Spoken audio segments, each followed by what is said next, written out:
Assalamualaikum warahmatullahi taala wabarakatuh dan salam sejahtera. Okey, anak-anak murid semua, hari ini kita akan meneruskan pembelajaran kita matematik tingkatan 5, iaitu bab 1 berkaitan dengan ubahan. Ya. Jadi sebelum itu cikgu akan terangkan dalam ubahan ni, okey, ada beberapa ciri lah, okey, ubahan langsung dan juga ubahan songsang. Dan akhir sekali kita akan belajar tentang gabungan ubahan. Okey. So, yang pertama sekali kamu kena memahami apakah maksud ataupun istilah tentang ubahan langsung. Okey. Jadi ubahan langsung ni menerangkan perkaitan antara dua pembeli ubah dengan keadaan apabila satu pembeli ubah Y bertambah, maka pembeli ubah X juga bertambah pada kadar yang sama dan sebaliknya. Okey, cikgu highlightkan di sini Y bertambah, okey, maka pembeli ubah X juga akan bertambah. So sedang cerita, cikgu gambarkan macam ni. Okey. Cikgu ada huruf Y. Okey, cikgu tulis besar ni dan cikgu ada huruf X. Okey, nak mudahkan kamu faham, okey, cikgu tunjukkan arrow anak panah ni. Arrow anak panah ni bertambah. Okey, kalaulah Y ni bertambah, maka dia akan mempengaruhi huruf X di sini. Okey, maka X juga akan bertambah. Tapi di sebaliknya pula, kalau Y ni berkurang, maka dia akan mempengaruhi X ni, maka X pun akan berkurang. Okey, dalam arti kata lain, mereka ni saling ada kaitan antara satu sama lain.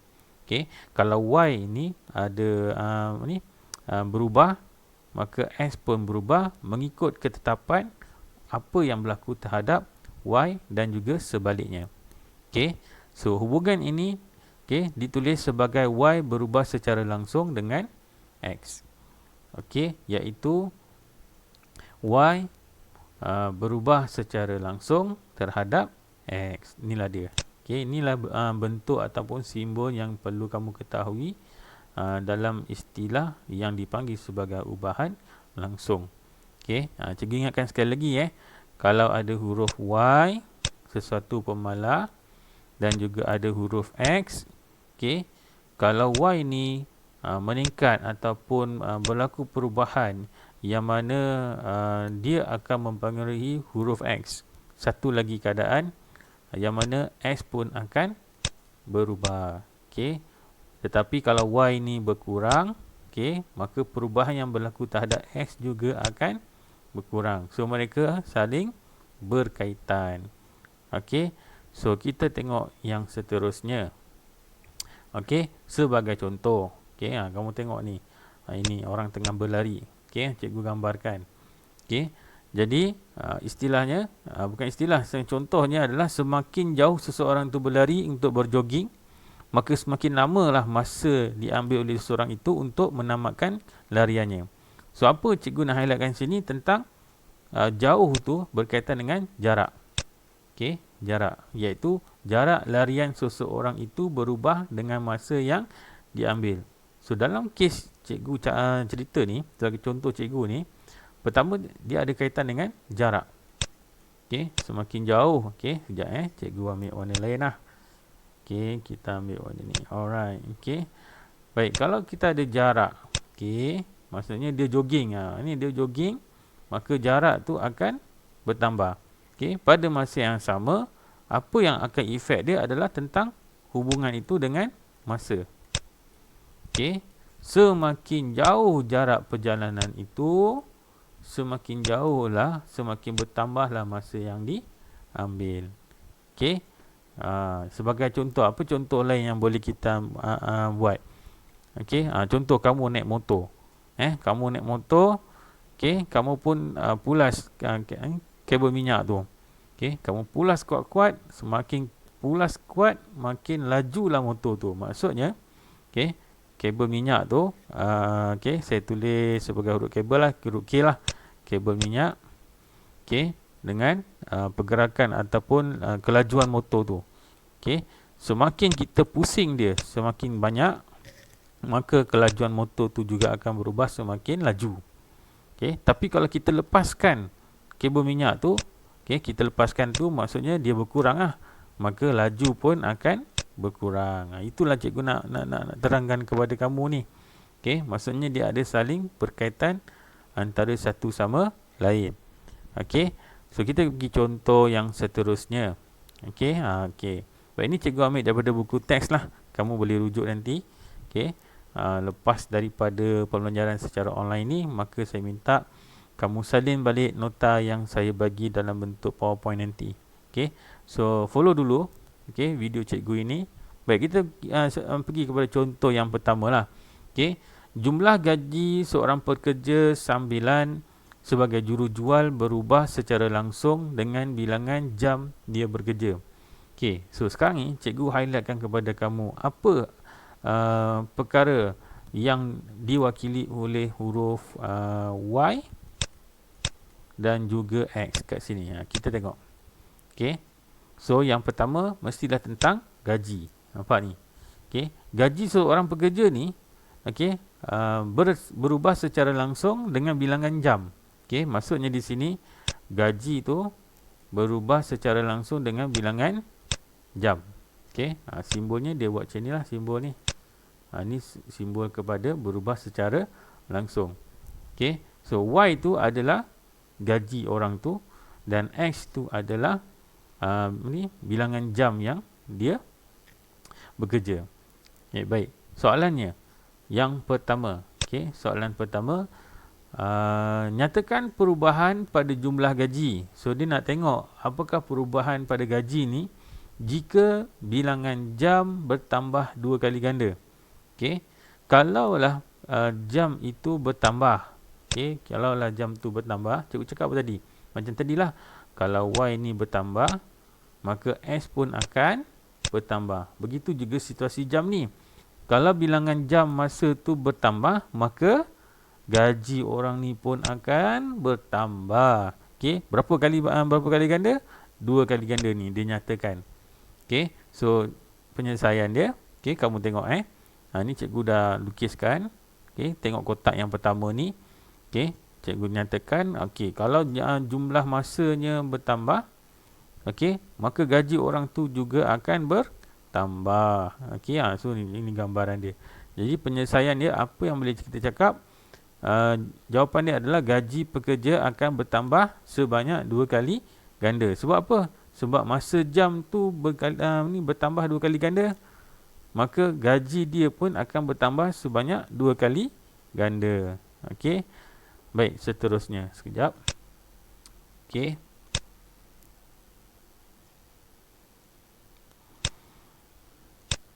Alright. So, seterusnya berkaitan dengan jumlah gaji jika bilangan jam berkurang sebanyak 40%.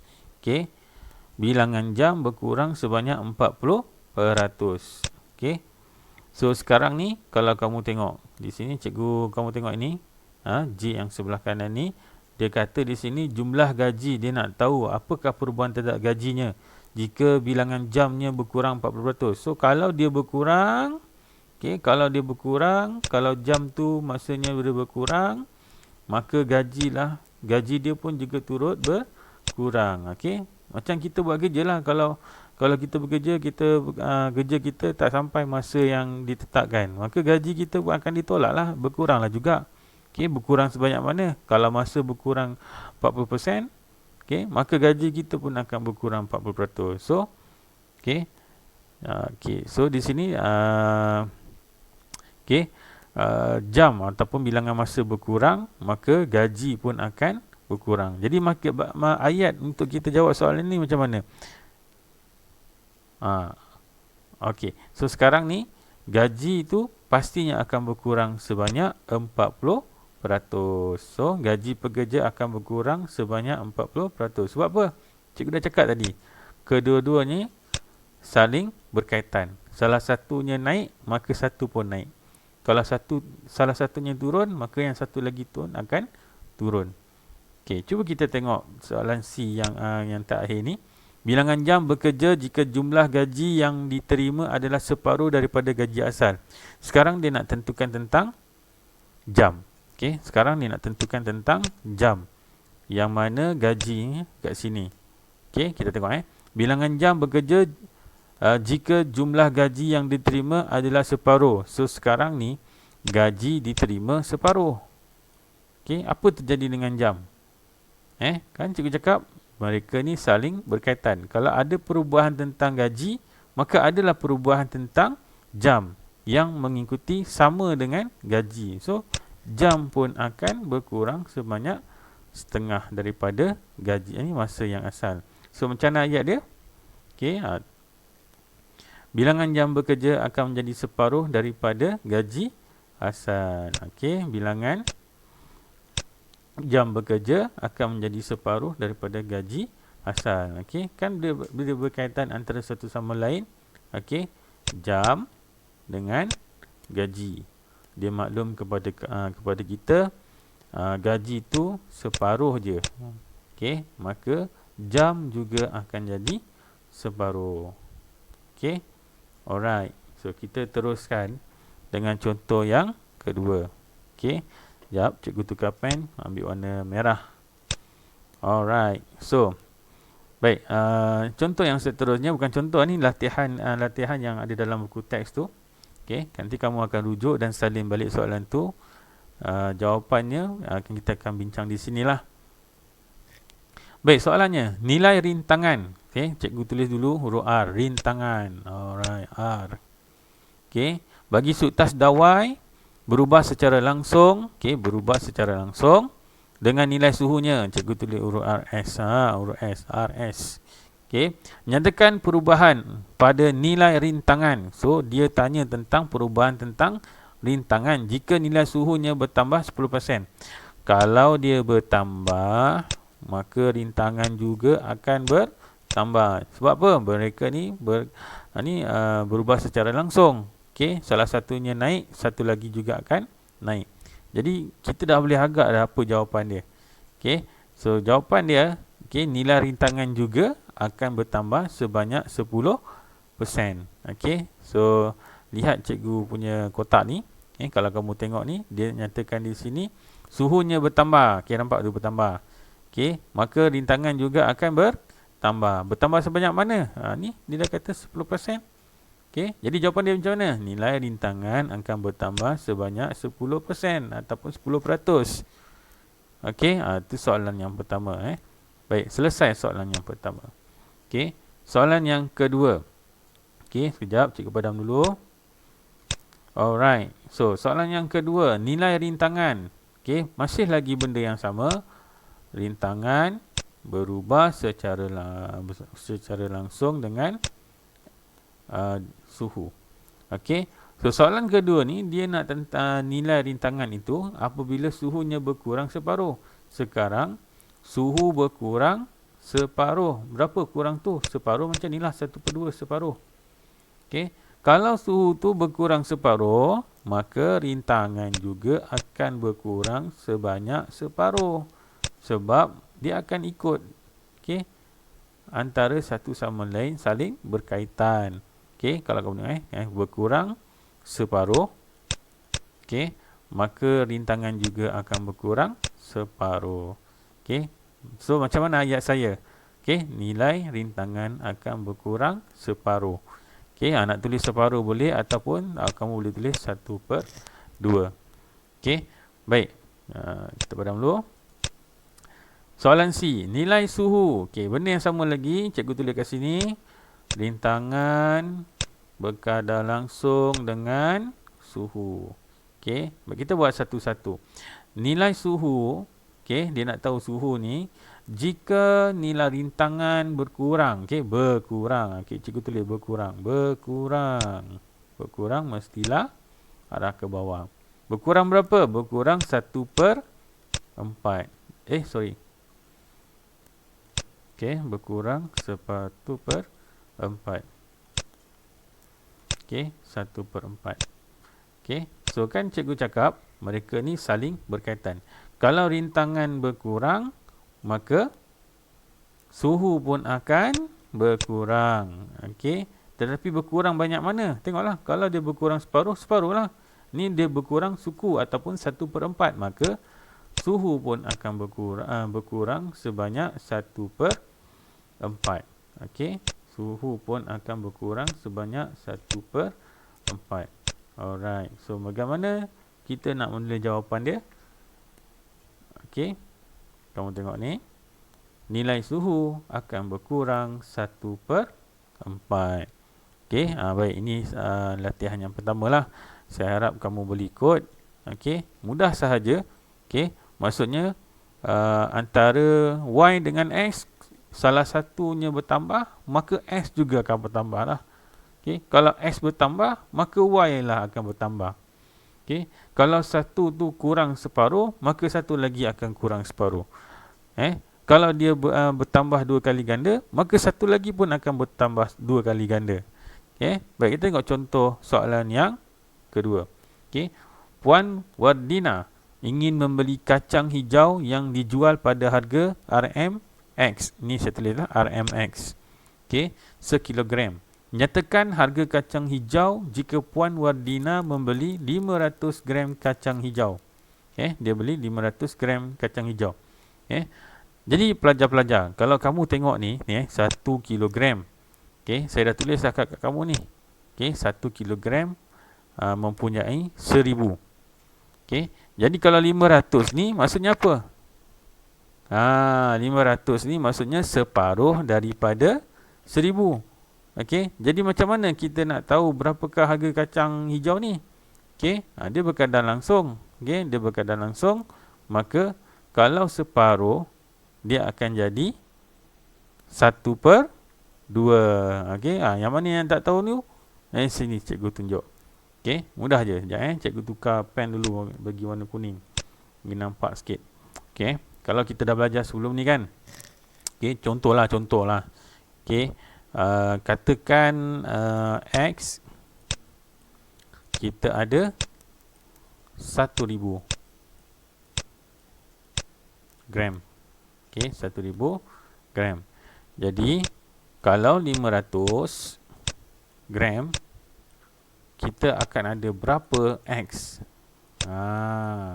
Okey, yang ni kamu dah belajar dulu masa tingkatan 1, iaitu nisbah. Okey, macam mana nak dapat yang sebelah sini? Mudah sahaja. Pergi sini, kamu akan bahagi. Dan pergi sana, kamu akan darab. Jadi cara dan kaedahnya akan ditulis sebagai macam ni. 500 bahagikan dengan 1000 darabkan dengan X. Okey, sama dengan, so kalau kamu tekan kalkulator ataupun kamu nak congak pun boleh juga ni macam ni kan. Okey, so 5/10 ni sama dengan 1/2. Okey, 1/2. Jadi 1/2 darabkan dengan X, dapatlah 1/2 X. Tu yang cikgu boleh dapat 1/2 X di sini. Okey. Itu kalau yang tak nampak lah. Bagi yang boleh nampak tu, dia dah boleh nampak perkadaran dah. X ni boleh dapat 1000. Jadi kalau separuh daripada 1000 tu, maka separuh lah daripada X. Itulah secara congaknya yang boleh cikgu tunjukkan. Okey, nanti kamu akan salin balik jawapan ni berdasarkan video cikgu bagi ni dan juga slide yang cikgu akan post dalam grup nanti. InsyaAllah. Baik, cikgu padam dulu sebab nak guna lagi kawasan tu. Okey, jadi macam mana ayat untuk soalan A tu? Okey, harga kacang hijau adalah 1/2 X. Sebab apa? Dia punya berat tu dah separuh daripada yang asal, maka harga pun akan jadi separuh daripada yang asal. Itu bahasa mudah lah untuk kita faham. Okey, so soalan yang kedua. Okay, dia ada 2 kilogram. Okay, 2 kilogram ni berapa rasanya? Okay, 2 kilogram ni sebenarnya adalah 2000.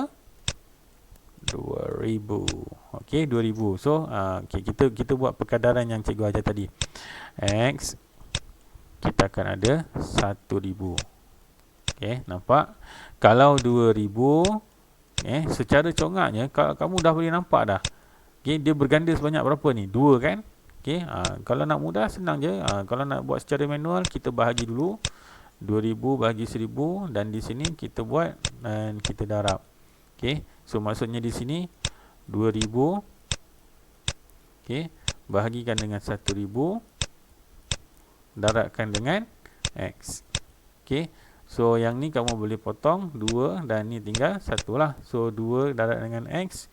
Okey, 2 bahagi 1 2 lah. 2 darab X sama dengan 2X. Okey, kalau kamu tengok perkadaran pun, okey, dia akan dapat ini 1X kita dapat 1 kilogram. Okey, kalau 2X maksudnya 2 kali ganda, kita akan dapat 2000. Okey, so bagaimana ayat saya? Okey, harga kacang hijau adalah 2X. Okey semua anak-anak murid. Okey, so setakat tu dulu untuk pengenalan kita tentang ubahan langsung. Okey, sekali lagi cikgu peringatkan kepada kamu, kenali dulu apa yang bersangkutan di sini, iaitu Y dan juga X. Sekiranya dia berubah secara langsung, okey, istilahnya sekejap okey, kalaulah Y itu berubah ataupun meningkat, maka X pun akan meningkat. Tetapi kalau Y itu berubah, okey, dan dia berkurang, maka X pun akan berkurang. So, meningkat dan berkurang ni bergantung kepada dari segi soalan. Berkurang separuh ke, meningkat sebanyak 2 kali ganda ke, 3 kali ganda ke. So, saya harap boleh study balik, tengok video saya dari awal dan buat nota dalam buku yang dalam buku matematik lah, buku nota. Okey, kalau masih tak beli lagi, tak sempat pergi sekolah untuk beli dalam musim PKP ini, sambung balik buku tingkatan 4 yang kita pernah buat dulu. Dan saya harap kamu bersedialah. Okey, itu sahaja daripada saya. Sekian, terima kasih. Jumpa lagi di dalam video yang seterusnya. Assalamualaikum warahmatullahi taala wabarakatuh.